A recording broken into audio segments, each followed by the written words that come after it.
Hey, everybody, and welcome to Unplug with Stacy. Thank you so much for tuning in tonight. I am on the show tonight. I am the guest on my own show. And today, my show is called 31 Carriages. And this show is important to me because I get to share my own personal testimony about things that I I had to find answers for myself, things that I needed answers for myself. And as I'm going through life, um, my questions weren't being answered until now as an adult. So first, I just want to let you guys know that I am the owner of Sashel Essence Spa, where I provide all spa services, and I'm also a skincare consultant. So I make all skincare products. I'm located in downtown Hampton.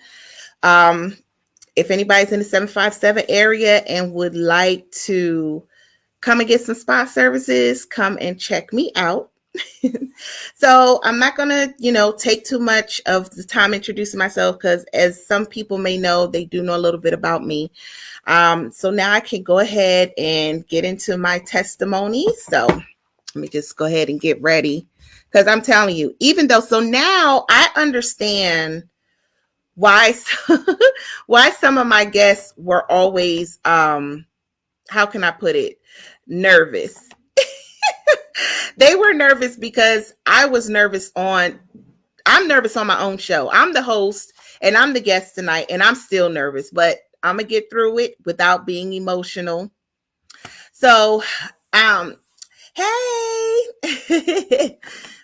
And this is one of my sis. I love her to death. Hi, Shawnee. Thank you so much for tuning in. All right. So I just wanted to go into a little bit about myself. And, sometimes when you're growing up and you become an adult, a lot of it starts and stem from your foundation and how your life turned out. Could either be in a good way, a good direction. It could start off good, end up bad, or it could start off bad, end up good.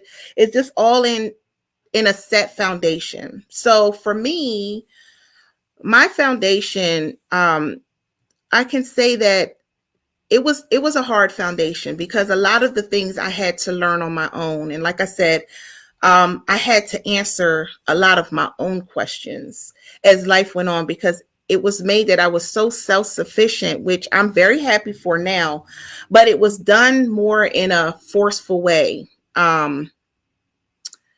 growing up. And this is why I chose the topic 31 Carriages, is because it took 31 years for me to understand that I can say no, that I do have the right to have boundaries.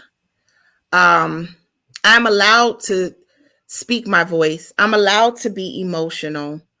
I'm just allowed to be human, and I don't always have to be the one to be the bigger person. So, starting as a child, I grew up in a very abusive household. I grew up watching my mom in abusive relationship, which I think it had a big toll on me as a child because it was three of us, and I'm the oldest. And so I had to watch a lot of what my mother went through growing up. And I'll let you know how that all ties into why I am who I am today. So being in the household with an abusive father and watching my mom have to endure that was the hardest thing as a child. Although I was only 7, my brother was 4 years old and my sister was only about 1. I had most of what I had to remember of the trauma that she had to go through, and I physically saw what she had to go through. Um, my father, till this day, I'm still not comfortable in a sense of loving him the way that a father should be loved. I do have respect for him. I do care for him. Um, but there's just something, there's a disconnect where the love is not where it's supposed to be. Even now as an adult, where we kind of got past certain things that have happened, um, I still cannot find myself to love him the way that I would want to love him. Um, I think a lot of it comes from the abuse that I had to endure and watching him abuse my mom, and what it's still doing to her now, and how it affected my life when they decided that, when my mom decided enough was enough. So growing up with them, it wasn't easy. My father, he had another child outside of the marriage with my mom. So my parents are Caribbean. They're both from Jamaica. My mom was sponsored to come here from Jamaica from my father. He came here first. And within that time of him coming to America first, he had met another woman and he had a baby with this other woman. And when he came back to Jamaica to get my mom, he ended up showing people pictures of the new woman, saying that that was his new wife, and never declared that he was separated from my mom. Never said that he was separated, never had that discussion. She just knew that she was still married to my father, because they did get married before he actually came to the States. So after, he was showing everyone that this is the new wife, he had another baby. She didn't know about my mom. So when they finally decided, hey, you're going to come to America, everybody think of it as American dream. Anyone with foreign parents, this is what their big thing was. Let's go to America and make a life. And that's what my mom intentions was. So she didn't have any kids. She didn't have me yet or anything. Like I said, she was still married to my father. And he did not tell the other woman about my mom. So when she came over to America, he abruptly broke up the relationship with the other woman. And at this time, he had another child outside of me, which is my older sister. We don't have a relationship. We have tried and attempted to have this relationship. It just didn't work. There was a lot of stories and things that were said about my mom, and how it was just a bunch of mix up, and we just could never get to a good place. So do I wish that we had a better relationship? Sometimes I do. And then there's other times I'm just like, we never had it to bond. So we couldn't get there. Hi Tamara. Some other girlfriends here. Hey. So we never had it to get to that point to be sisters like we could be.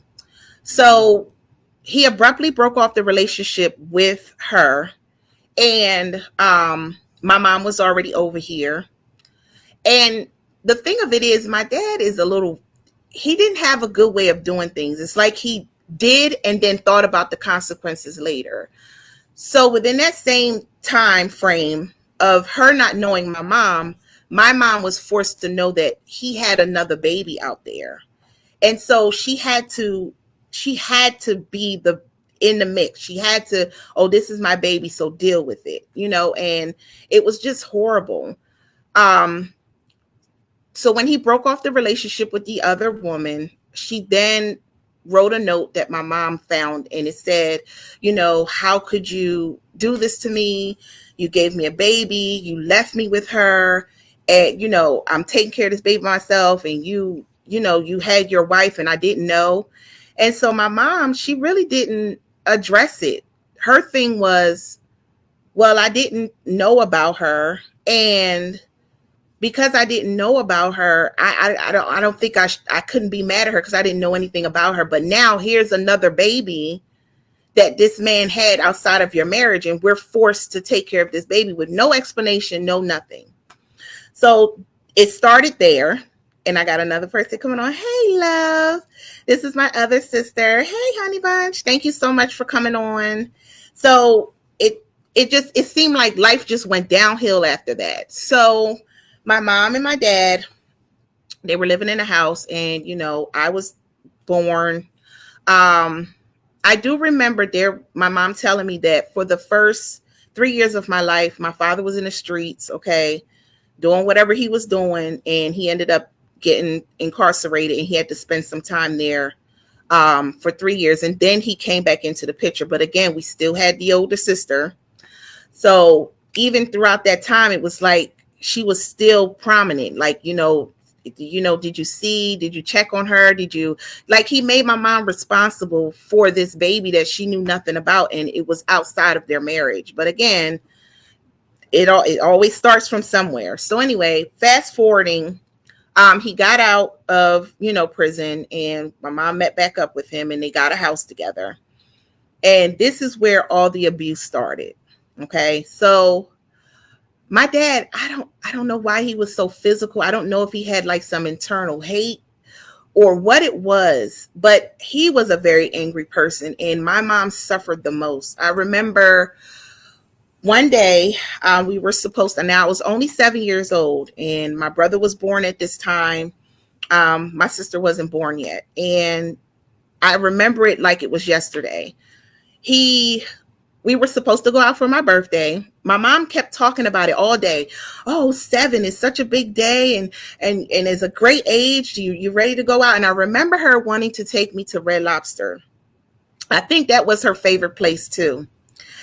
And so one day, no, not one day, the day that we were supposed to go out for my birthday, I remember my mom, she got me dressed, and I went downstairs. I was so pretty. I had on all white, and I had like, I don't know if anybody remember those little shawls that you put over your head. They didn't have any sleeves or anything. You just put it over you, and it had little fringes on it. I remember it like yesterday. It was nice and white, and I had like a beret in the front of my head, and it was a bang with the beret. I don't know if anybody remember those styles.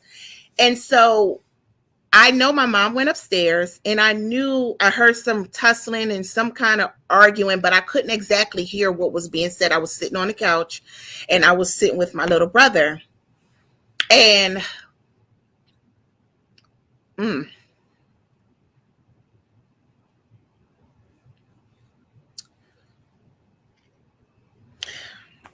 I knew I didn't want to do this. So my mom came downstairs, and she had a goose egg on her head. I don't know if anybody remembers that, like how big a goose egg could be. My dad had hit her. So I knew then we couldn't go out to Red Lobsters. Not with I mean, the knot was huge. I don't know why they got into a fight. I don't know why he did that to her. So she came downstairs, and I said, Mommy, what happened? I'm a little girl. I don't know. I can only, ask her. And she was like, it's okay. She was like, we're just not going to be able to go out. And I was like, are you okay? And I remember touching it. And I was like, are you okay? And she just said she was fine. And that night we couldn't go anywhere. So my dad, he used to work a lot at night. And I remember him going out the door. And because he's in his language, he's Caribbean, I just remember him saying, and don't you leave, our little Jamaican curse words or whatever. So he said, and don't leave. So I remember my mom putting us to bed, and all I could do is hear her crying. And I remember her saying, Lord, please help me find a way. Please help me find a way. But at that time, when you're younger, you don't know why these things are going on. She was really at that time asking for her to be released, for her to get freedom. This is what she was asking for. All right, I have some people on. That gave me time to get my bearings together. I'm sorry you had to witness that, sis. I know, it's still sad. I'm 41 years old, and I'm still torn by that day. I'm sorry, sister, you had to witness that. I feel, thank you so much. I feel bad because my mom is still suffering from that today. I don't understand why he was so abusive. And he was very verbally abusive. He used to verbally abuse my mom. And I remember there was a lot of things we couldn't do because he was always constantly hitting her. So I remember one night I was laying down in my bed. I don't know what happened. I know I woke up and they were fighting on top of me and my brother, and she was begging, please, please, the kids, please don't hurt them, please. And he was just, and I wanted to think like, now I'm at this age, I'm wondering, was he on some type of drug or something? Because I'm like, he was just always, all I could remember him is always being so angry. So again, like I said, I don't know what internal hate he had for my mom, but it just wasn't right. It always ended up with his hands on her. And this wasn't like little small fighting. I mean, he was really, beating on her and kicking her, and he forced her to do a lot of different things that she didn't want to do. And my mom was passive. So a lot of times she never said anything. She always kept quiet. And I always wondered, now at this time, why did you stay so quiet about these things? It was always hang in there, hang in there. So I'm thinking to myself, because of that hanging in there, is that why now as an older woman, being in relationships and dealing with the things that I've dealt with, is it because of that same hang in there? Like, why do we have to hang in there? Why do we have to deal with that abuse? Why do we have to settle for that? Why do we have to be so passive and in a corner and not speak how we feel? And back then you couldn't say what you wanted to say because it ended up with you having a fist in your face, or or you being shamed. And a lot of times she would try to express this to um my dad's side of the family, and it was still, hang in there. Or, no one said, hey, you shouldn't do that, because his brothers did the same thing to their wives. So everybody was just being abused, and I just could not understand it. And it affected us too, because he was mean to us as well. I mean, my mom would work so hard, and even though he was a father, you would think, hey, watch the kids while I'm at work. No, my mom still had to find a babysitter so he could sleep all day and work all night. And even though he was the man of the house, bills were still behind, lights were cutting off, and things like that. And my mom would be concerned about these things that are happening. If we're living together and we're husband and wife, why can't I ask you why is the lights off? Why can't I ask you why we don't have water? Why can't I ask you if things need to be done? And it ended up with her having a fist in her face, or or her being ridiculed because she asked a question. So as time is going on, my mom, one night, I remember it clear as day, my little sister was sitting on the floor. She was a baby. She was only one, and she started to walk. And something happened when he was out. And I just think, I don't know, like I said, I don't know if my dad had some secret life going on or whatever it is. You can never tell with him. He walked in and he passed my sister sitting on the floor. And my mom, all she said to him was, she's crying. Can you just pick her up? And I remember when I came out in the hallway, because I wanted to get her, because I love my little sister and I was so happy to be a bigger sister for a little girl. I remember when I came out in the hallway, he took his hand and boom, my mom flew through the door, and the side of her face hit the window. And back then we had the windows that you open up manually. And that part of the window, because he hit her so hard, it went through to her face. I think at that point, my mom had enough. So she got us, he went to work that night. She just played it cool, cleaned herself up. And that night he went to work.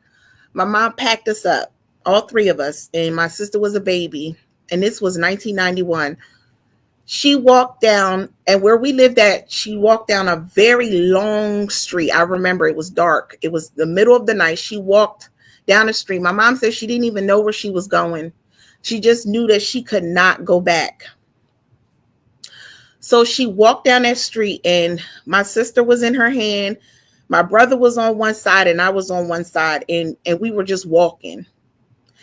And I remember somebody, a church pastor, picked her up.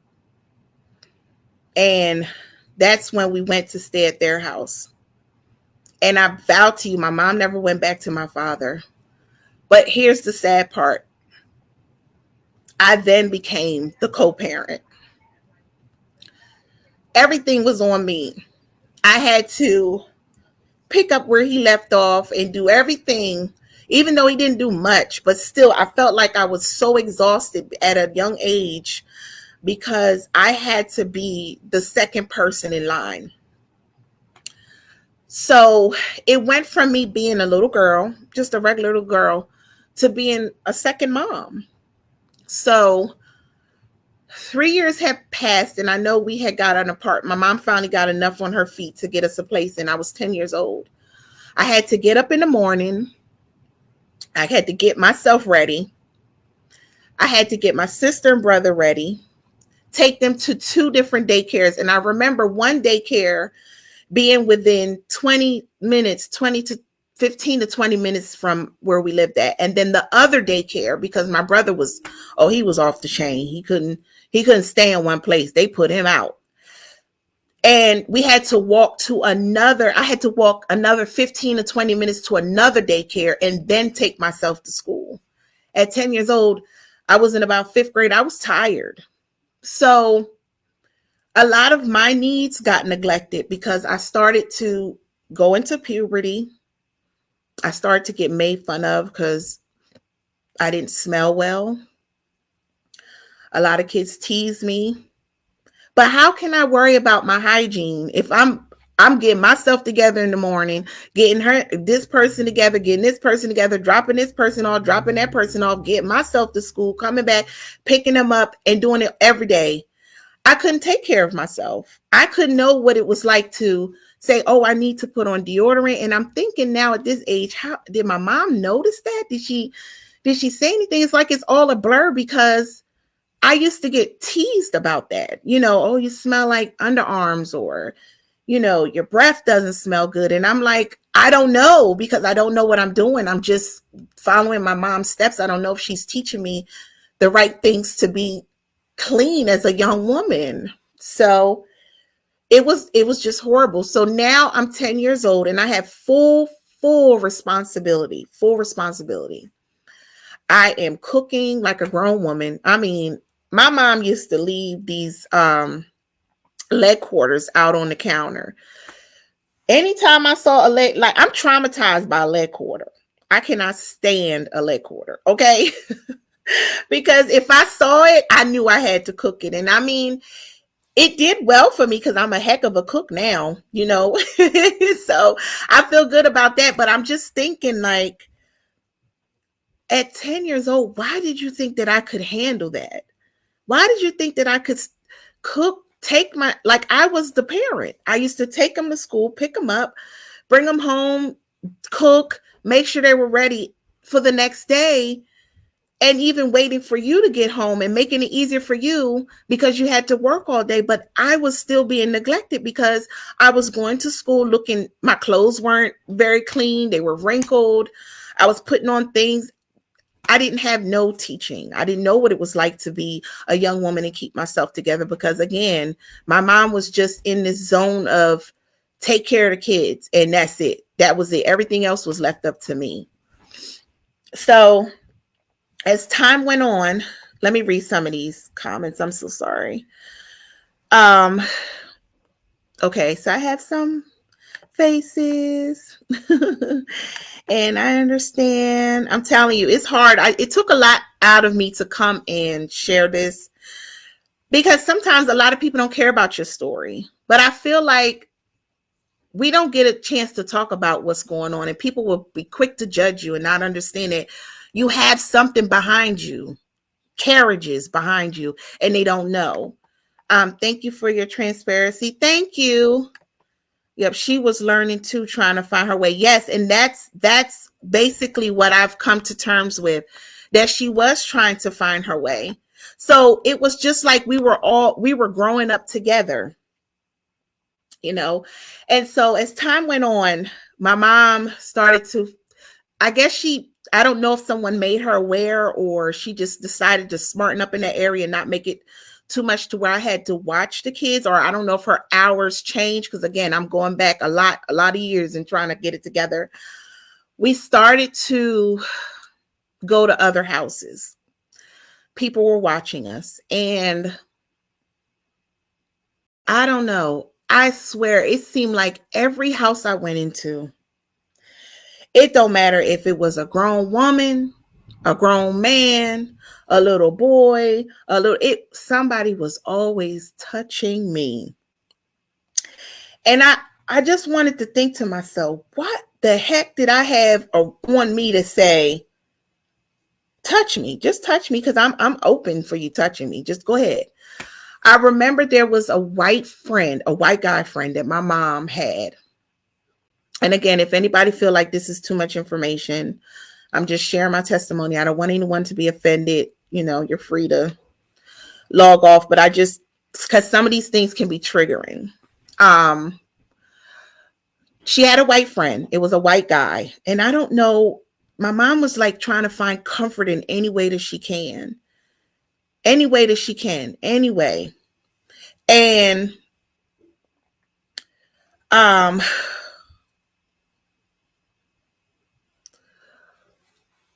this guy, when I used to go over his house, give me a minute. I cannot stand this. I don't like to cry, y'all. I had a friend. I went through the same thing. I was a little older, but I do understand. Hey, Tamara. How are you, honey? And yep, we had good times. Hold on one second. I miss you, friend. We were thick as thieves in Morgan Village. Yes, we were. Oh my God. And I still think about you from day to day, your grandma and your mom. I remember I spent a lot of time with you.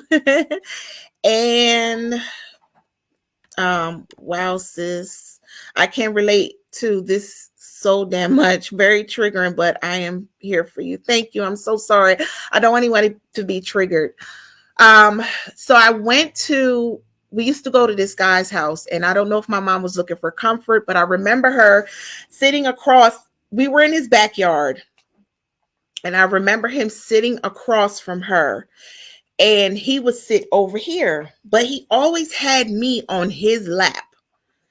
I don't know if my mom didn't see these things or what, but every time I was over there, I was on his lap, and I'm like, did she not know? Did she not understand? Or did she know and not said anything? My hands was always in this man's pants. And we would sit there, and she's eating food and talking to him. And I'm like, I don't know if she ever saw that. And I'm there with him. So I'm thinking like he always comforted her because he wanted me there to be the one in his pants, this white man. And I'm putting my hands in his pants, and this is him getting his feels off while I'm sitting there.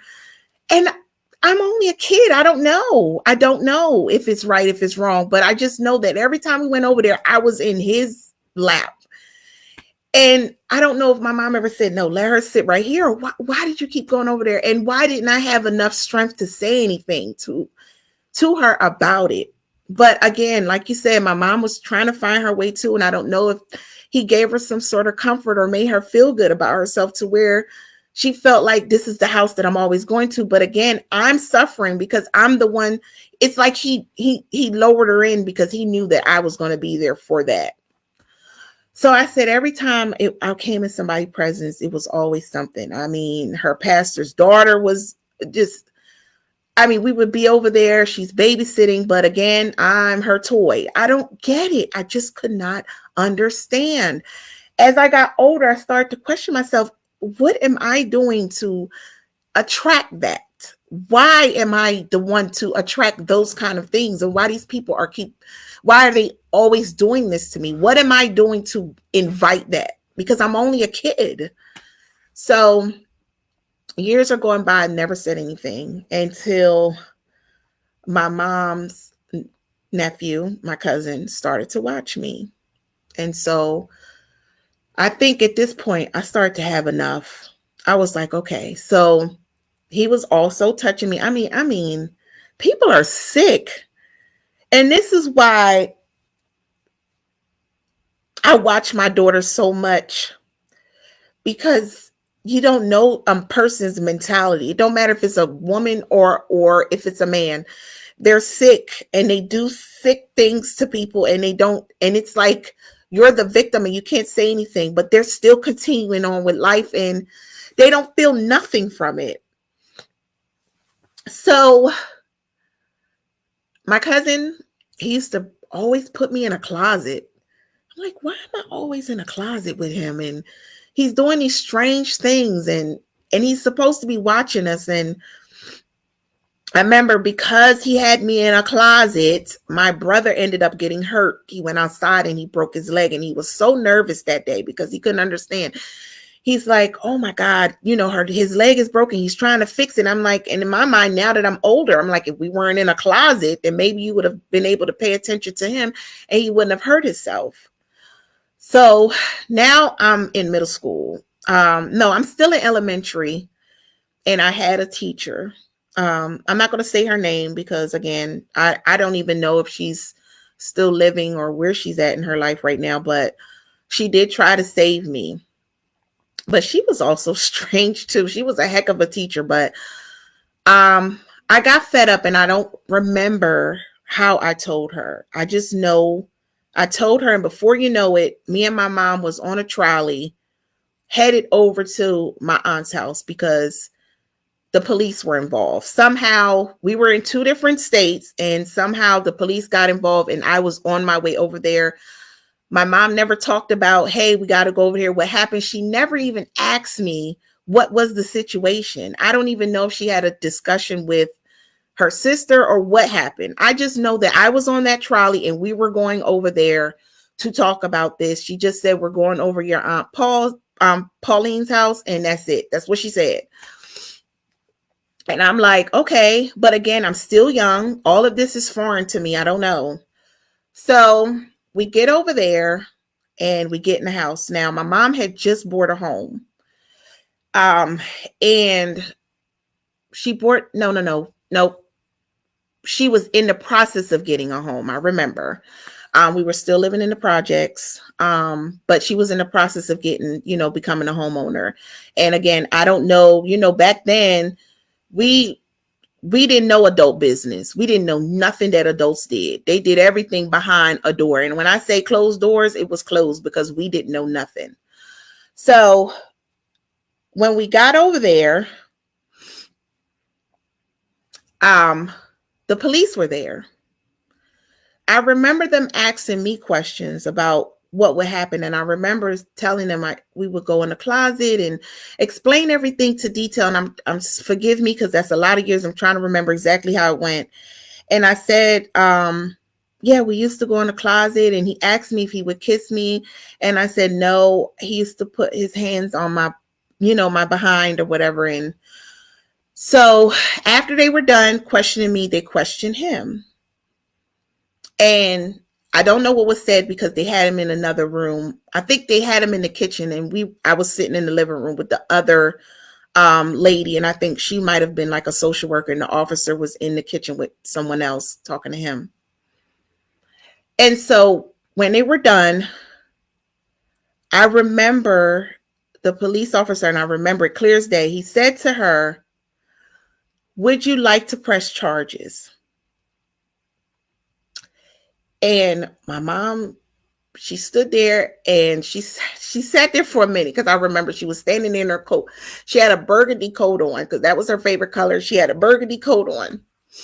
And her sister was standing by her stairway that goes up into her house. And my cousin was standing in the dining room, and I remember he was holding on to the dining chair and I was sitting in the chair. And he said, do you want to press charges? Would you like to press charges?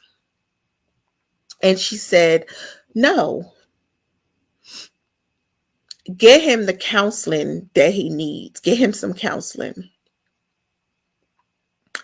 At that very moment, I thought to myself, did this woman just choose her sister pain over my pain because because my aunt had just lost a son due to brain cancer, and she still wasn't over that.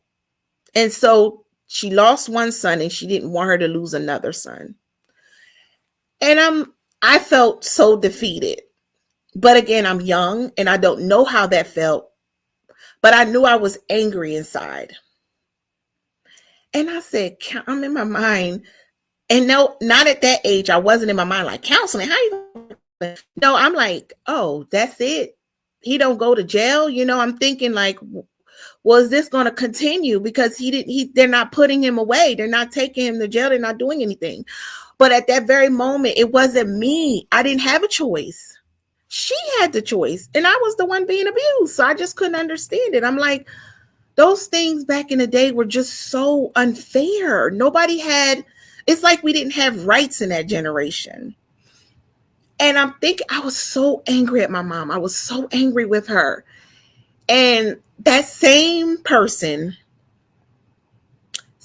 went in the kitchen, made me some waffles. I remember it. And I had to sit down while my predator, or whatever you want to call him, feeding me waffles. And I was like, oh, this is it. This is it. This is going to continue. I will never be able to just be free because he's not going to jail, as if I wish that he would go to jail, because at that age, you really don't know what's going to happen to a person. You just know that you want it to stop.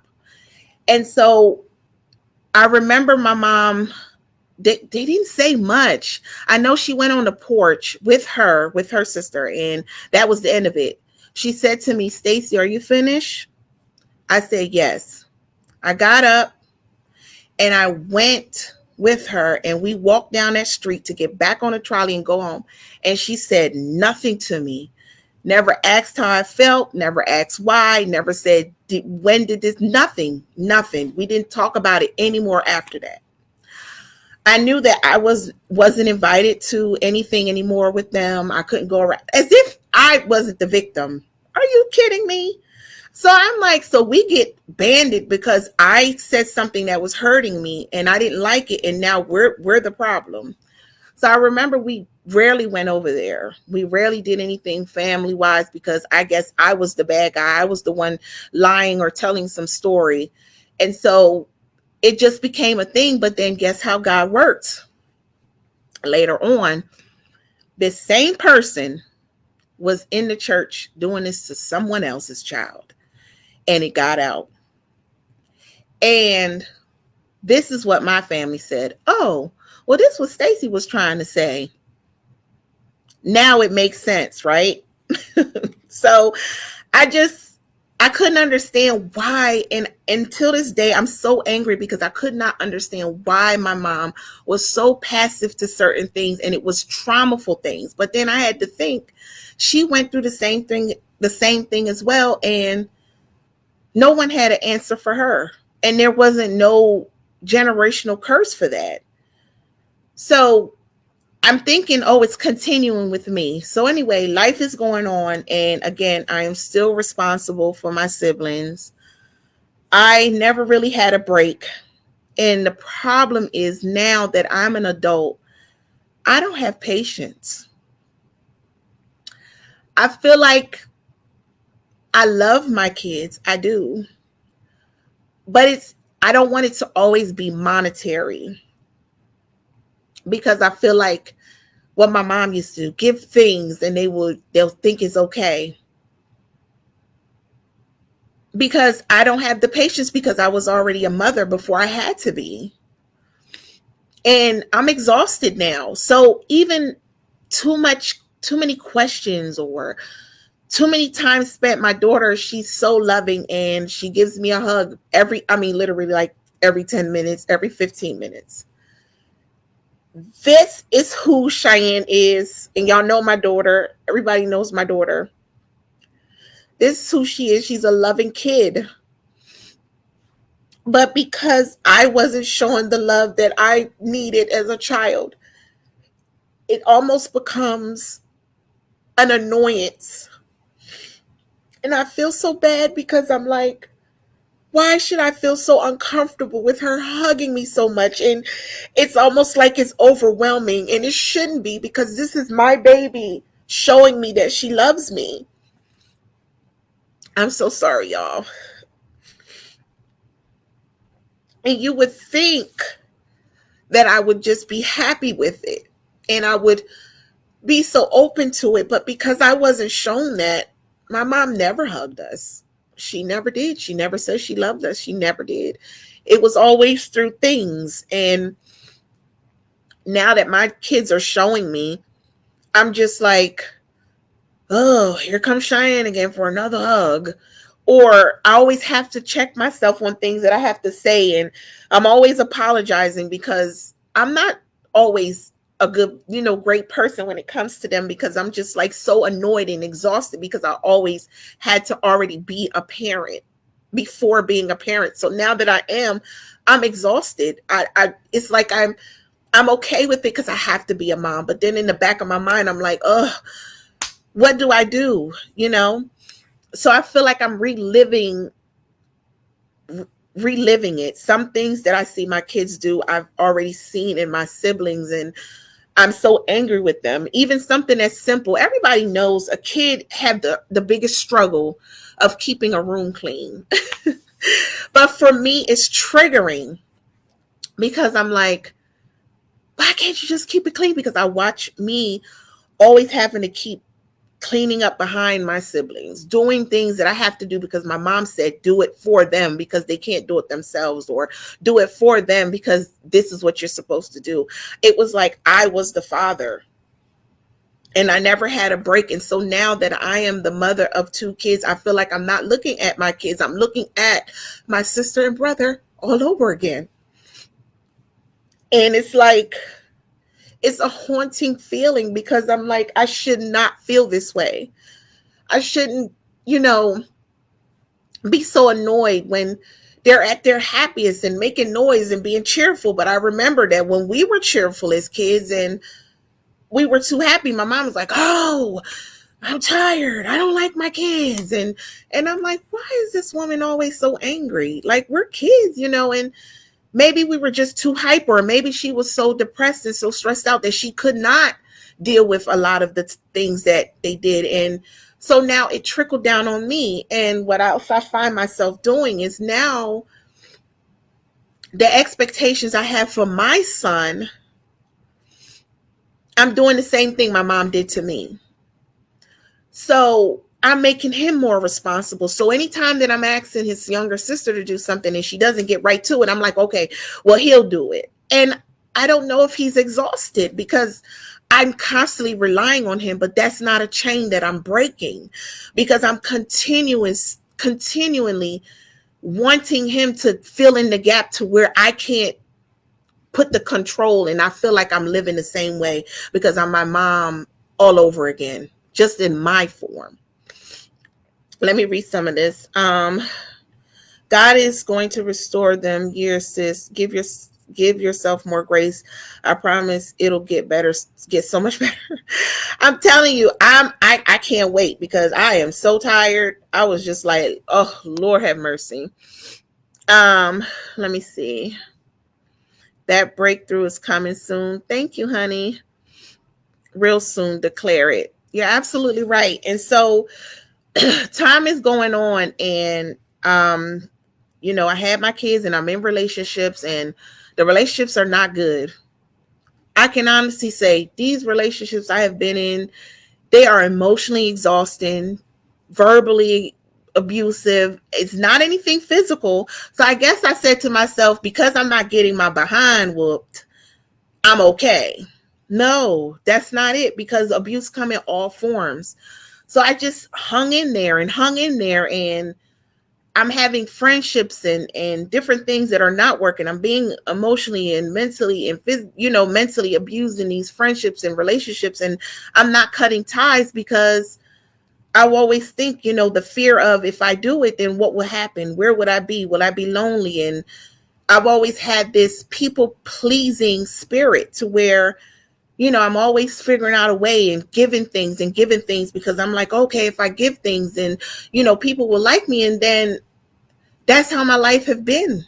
And I had to realize that I'm putting so much more into everyone else except myself, to the point where now I'm at this age and I'm exhausted, and I'm looking back at all the years behind me, and I'm thinking to myself, if I don't change something soon, I'm going to have more years behind me than I have in front of me. And I didn't get to accomplish anything or do anything that made Stacy happy, because I was always taking care of someone else and doing for someone else. And it's like I'm almost out here buying love, and I don't want to do that anymore. I didn't feel that I wanted to do that anymore. So 31 Carriages is from 10 years old to 41.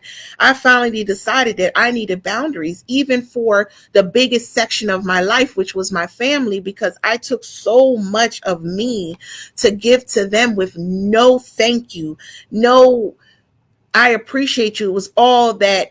It was entitlement. You need to do this because mom said so, or this is what you're supposed to do because you're the oldest, or you have to do this because that's what's expected of you. And I'm thinking to myself, I did all of that and now my cup is empty. I have nothing in my cup. It's dry. So I'm in my years now, and I'm looking back and I said, wow, I will sit on a computer and fill out a application for my sibling, my brother, to get Medicaid and medical insurance, because he need that, because I want to see him live a good life, because he have children, and tomorrow he'll curse me out like a dog, like I didn't even exist. And I'm like, am I prone to this? So I'm helping you get healthy and fixing you up and doing the things that you need to do, and tomorrow I'm nothing to you. And I'm like, when is that going to stop? Or every birthday, every Christmas, every holiday, I'm always the one to initiate, let's do this, let's do this. But a birthday come around, and if I don't say it, my family won't do it. So I would stand in a, you know, take weeks and months and plan these things for everyone to be happy. And it's like I get the second end of the stick. Not that anybody owe me anything, because you don't owe anybody anything. And I don't want anyone to feel that I'm on the show and I'm, it's a victimized type of thing. It's just showing you that you don't have to expect anything from anyone. But when you feel like you go so hard for the people that you love, when it comes to you, your cup is so empty. And I remember one time me and my sister had an argument, and she said to me, well, what you want me to do? What you want me to feel? Because nobody touched me at the age of 7. And I'm thinking to myself, well, I'm glad they did, because now, after that happened to me, my mom was more aware so it wouldn't happen to you. That's why. So it's just like, why do I have to continue to deal with that? And that's because my foundation was set to hang in there. Keep dealing with that abuse. It's okay. That's what you're supposed to do. I'm so angry at it, and I'm like, why did it take me so long to realize that I don't want to have to go through this anymore? No one should have to be subjected to do things that they don't want to do. You should be able to walk away. And then, when you have a moment of being vulnerable and you're being emotional, then everyone thinks that, oh, she'll be all right. Oh, she do too much, or she's crying and all this. And I said, well, if I'm always held to be strong, and then all of a sudden I'm breaking down, don't you think that there's an initial problem? Something is wrong, because I'm never like this. So no one ever stopped to say, are you okay? What happened? What's going on? Are you having a bad day, or are you okay? Because I'm not always the strongest person in the bunch. I don't always want to be. But because I was held to that expectation, when do I have a chance to be vulnerable? When do I have a chance to say I'm crying because something is wrong, and not the fact that I'm being emotional? Or the favorite thing that I hear the most, oh, you're so sensitive. What does that even mean? So I'm sensitive because I have feelings. So it bothers me that I'm always putting out and I get the bare minimum. So I had to sit down, and this is crazy, but it was on my birthday. I was sitting at a restaurant, and please forgive me. I'm building friendships as I go along. And next year birthday might be different from this year birthday, but and I love all my friends. Not so anybody that didn't get to make it, please don't feel bad. This is just me sharing when the light bulb came on for me. It was I was sitting around the table and I'm looking at five women. I remember five women. They don't know me from nowhere. These women don't know me. They're just getting to know me. They don't know nothing about my life. All they know is Stacy. She has her kids. She's a good mom. You know, whatever you have to say about me. I have everything, you know, my business. People are going through economy differences right now, and it's stressful in a lot of households right now. People are don't have time. They're so wrapped up in their stuff they don't have time. But these five women took time out their day, whether they had it or not, to come and sit around the table and celebrate me for my birthday. Now, it may not seem like an emotional thing to you as another person, but it's emotional to me because I remember 2 weeks ago, I stood in the kitchen for, I had helped a girlfriend help with her event the night before. So I was exhausted, but I love all my girlfriends to death and I didn't mind doing it. And I was tired. And I got up the next day and stood in the kitchen from 6 o'clock in the morning to cook a big dinner for my sibling, my brother. And we all met, okay? And we went to celebrate him. I didn't get nothing. I asked my sister to come and spend time with me. I offered something so selfless. I said, please come with the baby, come to my house and get some rest because I saw that she was very exhausted and tired. And I said, come to my house, let me spend time with the baby, and you get some sleep on my birthday. But that's what I wanted, and she couldn't do it. Didn't try to do it because I believe that everybody makes time for what they want. And I had did that for him, and it was the bare minimum. I always have to plan for myself. Not to say that I expect anything, but dang, out of all these years, you would think that somebody would say, hey, let me just go ahead and get a cake and show up and just show her something. Not even my mom would initiate it because it's just like if I don't say it, it doesn't matter. And I sat around the table and saw five women that know nothing about me. They showed up. They showed up out of their busy day and they whatever they had, they shared it with me. And you don't know how much that meant to me because I'm like, wow, they didn't have to be there. They did not have to show up. They did not have to come, but they made the time. And this is 1 year of my birthday, 1 year. And these women know nothing about me, but they still showed up. And I'm looking around and I'm like, I support my family. I help make decisions. I do things for them. And these people around me, the new community of people that I see, they support my business. And I don't think anybody realized that when you support me, you're helping me take care of my kids too. That's how I look at it.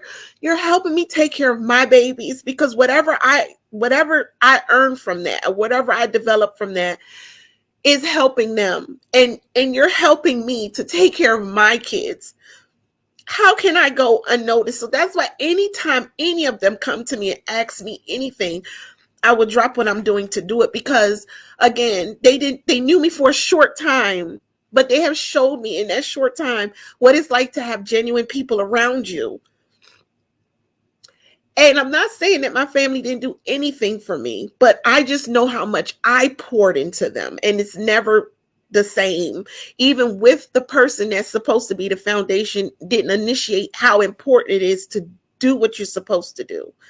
And these women are they're taking time out their day, money that they may not have to support my business and to support me. And I thank them so much because that's the same support that they're giving me is supporting my children as well.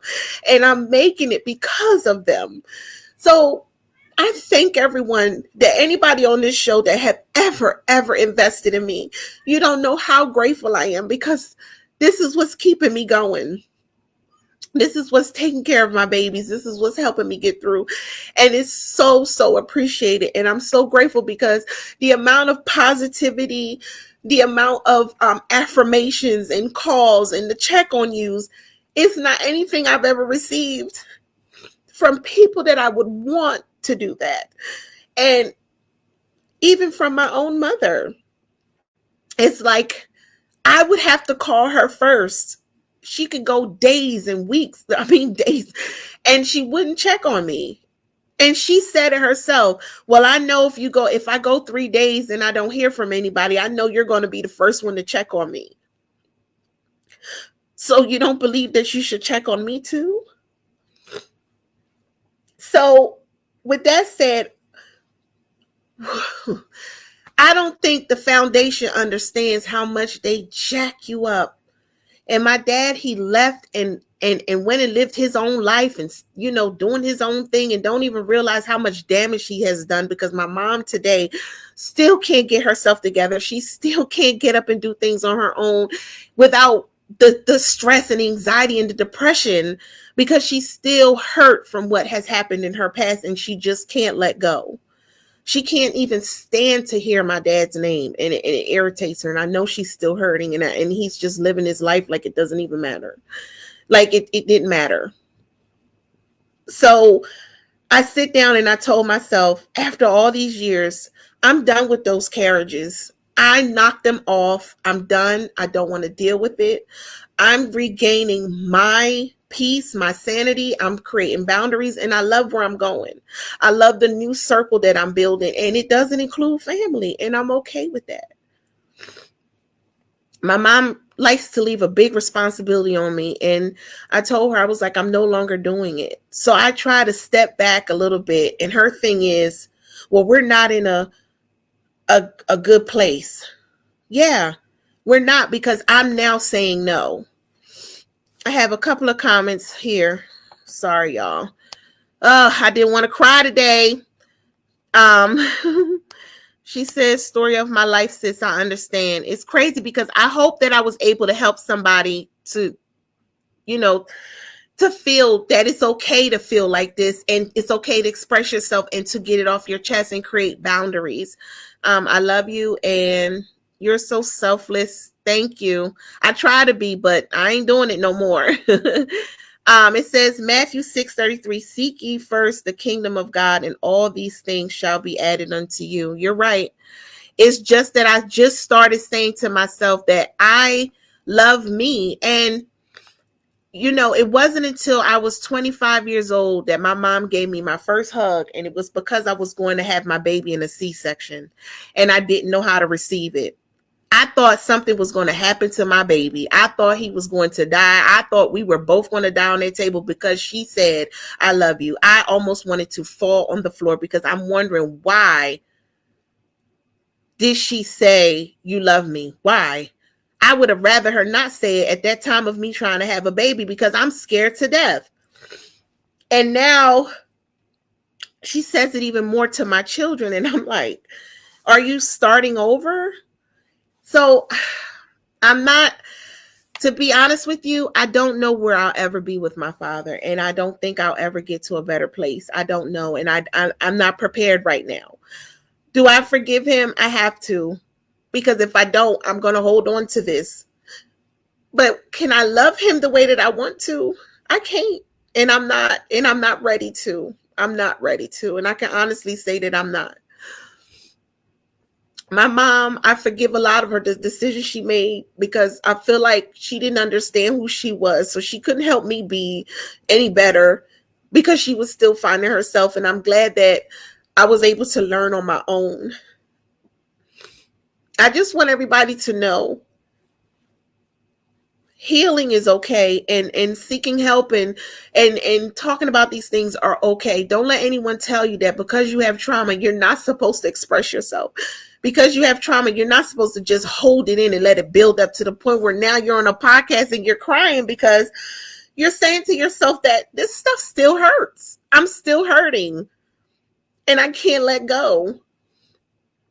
But I vowed to myself that that's it. I'm not going to continue to deal with that. And after everybody that knows me knew that I had a medical situation where I had a blood clot, and I thought I could have been out of here, I wouldn't have been able to talk to you guys about it. And God gave me a second chance. And this is where I'm getting the clarity. This is where I'm understanding that I don't want to be a footstool anymore to anybody. To anybody. And I always ask them, if you see anyone that's coming to hurt me, please remove them, because I don't want to go through that anymore. Um, she's holding on to trauma. Yeah, my mom has a lot of trauma, very big trauma. I am a little late tuning in, but I want to tell you, sweetie, your time is now. Focus on what makes you happy. So those healthy boundaries, as hard as it may be, you will feel so much better. Feel the little time, from the little time I was in your presence, you seem to have such a pleasant and sweet spirit. Don't change for anyone, but protect your peace at all times. And that's what I plan on doing. I'm going to tell you this. A lot of people are, when you're genuine, because they're not genuine, they feel that there's something about you. And I always hear this: she nice, but there's something about her. What is there about me? I am who I am, and I'm not going to change. So if that's how you feel, then stay far away from me, because that means that you have an internal something with yourself.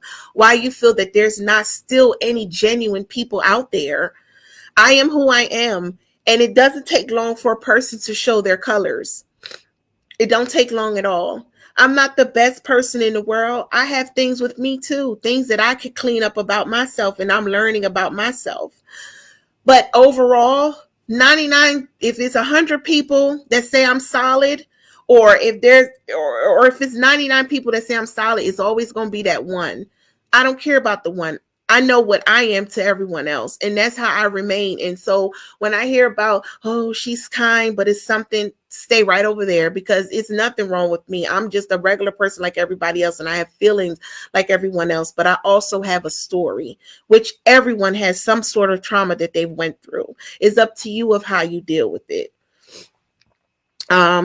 You can create your family. That doesn't mean the people that you're related to. You're right. And that's what I've been doing. Miss Nash here, that's what we call her, Healing is Okay. She was one of the women that was at the dinner. I mean, they always support me. These women always support me, always around me. You don't know how that feels, because I've been looking for that for all of my life, and I could not get it. But yet I have to do this. I have to do that. I have to stop what I'm doing. I have to take this. I have to drop everything that I'm doing. And my sister made a comment to me, and she was like, if you were here, everything would run smooth. Why do I have to be there for everything to run smooth? I'm here now, and this is what I love, and I don't want anyone to keep wishing for me to come back to where I had to run from to do better. I mean, me and my kids were evicted. We were hungry. I couldn't pay my bills. I mean, things were just falling apart for me. I mean, I was at the bottom of the barrel, moving from house to house to house. And as soon as I got up out of Richmond, I swear to you, I've been stable for the last 6 years. And yes, I'm in my apartment, and it's a small apartment, but it's mine. My kids are safe, and I don't have to worry about us being on the street. That is the best feeling in the world. And I had to move myself from that area. I had to pull myself away, whether it was my family or whoever I was surrounded from. And it wasn't until I left that I was finally stable. I was okay. I didn't want for anything. My kids weren't hungry. I remember there's times where I only had enough to get them a chicken sandwich from McDonald's and fries, and they had to split that. And as long as they were okay, or just 33 cents for noodles so they could eat, I felt good. And I missed many a meals, but it wasn't until I pulled myself from that draining environment, and the people that kept on pulling on me and needing me and needing me. Now I'm here and I'm stable. I didn't need anyone for the last 6 years. I've been managing on my own, and I've been doing this, and it is such a comfortable feeling. And it wasn't until I pulled myself away. Not that I have anything against them, but I felt like if I didn't leave, where would I be? So I don't want you to wish for me to come back to that area so y'all can be comfortable, because you can't function unless I'm around. or things can't get done because I'm not there in your presence. I am no longer the manager. I don't want to be the manager anymore. I want to be Stacy that's taking care of her kids and not be so annoyed because they're asking me some simple question or they're wanting some of my time and all I could think is, oh, they're smothering me. No, they're not smothering me. They're my kids. They love me. This is what they want from me. Why should I feel so annoyed? It's because I'm already exhausted. I was already a parent. So now that I have them, it's like, oh, give me some space. That's not fair to them. And I have to create boundaries. So those are my 31 carriages that I'm letting go. And that's the anchor that I'm untying myself from. I'm breaking those chains. Release it, friend, and be free. I am. And I'm so happy. You guys are amazing. And I thank you so much for being on the show tonight. Like I said, I did not want to cry tonight. I did not want to cry. But it was needed to show that everyone has a story. But as much as you guys, Tamara said my crybaby, as much as you guys see that I smile and carry on and I'm always happy, there's a dark side inside and I'm fixing that. I'm fixing it and I'm happy that I'm fixing it and I'm finally done. I can finally say that I am free and those 31 carriages are broken. They're done. I'm leaving them back. I'm leaving them behind and I don't want to get back on any of them. This is where I draw the line and I'm sorry that I had to wait so long to do it. And now I'm just broken down. Knees ain't working as much. Can't hop around like I used to be able to give my kids the time that I need and not be so exhausted and worried and struggling because I haven't did anything fun with my kids. I didn't have the means to, couldn't take them nowhere, couldn't go out and have fun with them. My kids don't even know what an amusement park is because I just did not do it because I always was in someone else helping them and everyone else around them is living their lives. Everyone else around us is living our lives and my kids don't even have fun and they never made me feel guilty for it and they never made me feel bad about it. And it's late. My son is almost grown and I'm like, I only have a few years with him. What does that matter now? You know, so I'm good, y'all. And it's done. That's my story. I hope that everybody could learn from my testimony. I went over a little bit tonight. And she said broken. Yes, it's definitely broken. Your story ain't over, sis. Don't count yourself out. I'm not. I'm still going to do the things I need to do. And the grace who called you to his eternal glory in Christ after you have suffered a little while will himself restore you and make you strong, firm, and steadfast. 1 Peter 5, verse 10. Yep. I'm happy. And look, at my nose running everything. I ain't even getting no tissue because I said I wasn't going to cry, y'all. And here I am, boo, boo, boo, boo, boo, boo, all over the place. So I thank y'all so much for coming on the show. I hope I was able to help someone to feel better about their testimony and just be you. Just be happy with you and don't settle. Do not settle. Walk away from it if it makes you unhappy and never stop loving you. I just found out who I was. At 41 years old, I finally found out who I was. And I love her. I love exactly who she is. I do. And never too late to create memories with your kids. It's not, and I plan on doing some things with them so I don't feel like I'm against the clock and I'm trying to hurry up. Well, I love everybody. I love you in real life. Thank you for your transparency. You just helped someone. I hope I did. Yep, and unlocking her. And I have 2 tickets left for Wax and Wine. I'm so grateful. We're going to have a good time. So if anybody have a Mother's Day they want to celebrate or anybody that wants to come, Wax and Wine, it still has 2 tickets left. It's Saturday, May 11th. We're going to have a blast. This is stuff that I like to do. So I am ready. I'm going to jump off this podcast and finish preparing. And I'm cooking the food. And it's some good food. So I hope to see everyone there. And yeah, this is an on-time event. So get cute and get there on time so we can have the fun, full extent of the evening. And I love you too. I thank you guys for letting me be transparent and let me share my story. Um, I love everyone, and you have just been unplugged with my life story and my transparency. Thank you. Oh, she's the goat. Yeah, that food is about to be something else. But I hope I can see everyone there. And please don't be afraid to reach out to me. I'm here. Y'all know where to find me at. Have a good night. Love you too, Dorinda. Thank you for coming on, sweetheart. Have a good night, everybody.